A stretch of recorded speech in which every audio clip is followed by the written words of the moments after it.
I'm gonna wrap one on one shoulder, I'm gonna wrap the other on the other shoulder, and you're gonna need a f***ing army to come take them belts off me. As it turns out, you don't always have to be defeated in a fight in order to lose your title, whether it be from using steroids, suffering an injury in training, or a horrific accident. There are multiple reasons why a fighter's championship reign can come to an end. So for this video, we'll be looking at a list of fighters who have lost their belt without having actually been beaten. And as always, if you guys enjoy this video, then please be sure to let me know by leaving a like and subscribing to our channel. Now, without further ado, here's a list of fighters who lost their belt without being defeated. Are you ready? Let's get it on! Number 10. Randy Couture. Randy Couture made an impressive debut at UFC 13. Winning a one-night tournament before going on to defeat Maurice Smith to lay claim to the heavyweight title. Couture's next opponent was expected to be Bas Rutten, who at the time was riding an impressive 17-fight win streak. But in an unexpected move, Couture decided to leave the UFC and fight for the Japanese promotion Rings, in turn prompting the UFC to strip Couture of his heavyweight title. Couture did, however, eventually return to the UFC, going on to recapture his heavyweight belt. Number 9. Bas Rutten. By the time he signed with the UFC in 1998, Bas Rutten was already a massive star in Japan. Just a couple of fights into his UFC career, Bas Rutten went on to win the UFC heavyweight title after defeating Kevin Randleman by split decision. But rather than defend his title, Rutten instead decided to move down to the middleweight division, now known as the light heavyweight division. This was an attempt to become the first fighter in UFC history to win a title in two separate weight divisions. Unfortunately, Bas Rutten began to suffer from serious injuries in training, which led to him retiring from MMA altogether under doctor's recommendation. Number 8. Josh Barnett. After defeating Randy Couture in March of 2002 to win the UFC heavyweight title, it was revealed that Josh Barnett had tested positive for 3 banned substances. As a consequence, he was suspended for 6 months and stripped of his heavyweight title. What was surprising was the fact that Josh Barnett had tested positive in his previous fight with Matt Hoffman. But that time he was able to get off with just a warning. And it wouldn't be the last time that Barnett would fail a drugs test, with one such incident causing the downfall of an entire MMA promotion. Number 7. Tim Sylvia.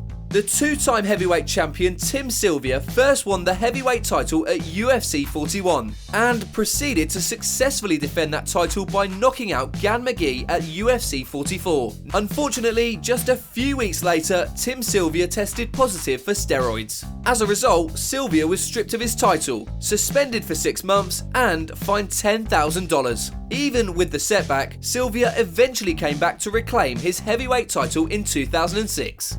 Number 6. BJ Penn. In 2004, BJ Penn shocked the world when he moved up to the welterweight division and defeated Matt Hughes to win the title. It was clear that BJ Penn was gaining some serious star power, so when other promotions reached out to Penn and offered him a contract, he accepted. UFC President Dana White was furious to say the least, and stripped BJ Penn of his welterweight title. However, Penn did return to the UFC years later, and even managed to win the lightweight title. Number 5. Frank Mir. Frank Mir is one of the few fighters on this list who wasn't at fault for losing their title. Frank Mir first won the belt in 2004 after finishing Tim Sylvia with an armbar.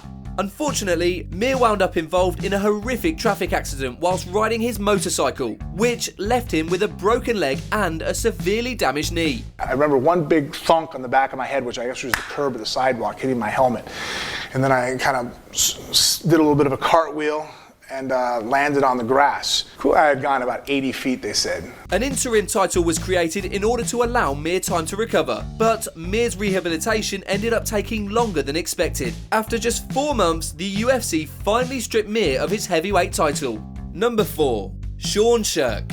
UFC veteran Sean Sherk first won the lightweight title after defeating Kenny Florian by decision at UFC 64, and even managed to defend his belt a year later. But oddly enough, both fighters ended up testing positive for steroids following his fight at UFC 73. Sherk initially disputed the findings and was even able to get his ban reduced to 6 months. However, after failing to get his suspension completely overturned, the UFC decided to strip him of his title. He did eventually attempt to regain the title when he faced Penn at UFC 84, but ended up losing the fight via TKO. Number 3. Dominick Cruz. Dominick Cruz has had perhaps the worst luck in the UFC when it comes to injuries. After suffering a torn ACL in 2012, Dominick Cruz was removed from his fight against Uriah Faber and forced to sit on the sidelines. Several months later, it was reported that his ACL surgery had been unsuccessful, in turn forcing Cruz to take even more time to recover. Things got even worse for Cruz almost 2 years later, when he suffered a groin injury just as he was getting ready to return.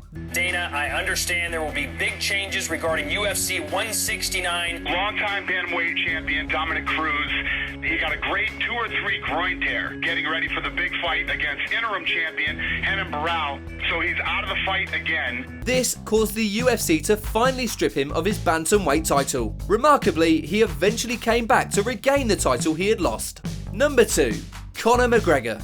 Undoubtedly one of the biggest stars in UFC history, Conor McGregor seemed to be on top of the world after defeating Eddie Alvarez to become the first simultaneous 2-division champ in UFC history. But his pursuits to become a 2-division champion left his featherweight belt undefended for over a year, prompting the UFC to strip him of his featherweight title due to inactivity. Then, Conor was also stripped of his lightweight title after taking a year off from MMA to take on boxing legend Floyd Mayweather.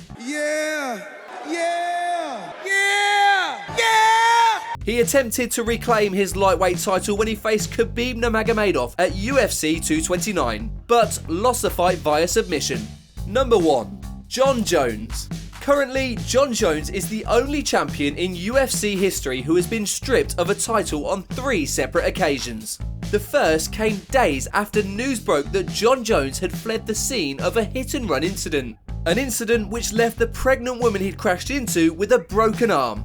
After serving a suspension, Jones came back to win the interim light heavyweight title. Unfortunately, he was stripped of the title as well after testing positive for a banned substance prior to his title unification bout with Daniel Cormier. He did eventually return to defeat Daniel Cormier, reclaiming the light heavyweight title, but unbelievably was stripped yet again after testing positive for a banned substance.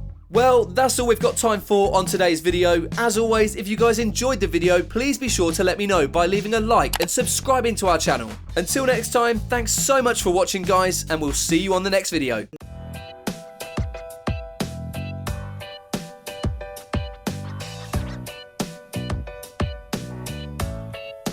Never have a doubt, do you like me now?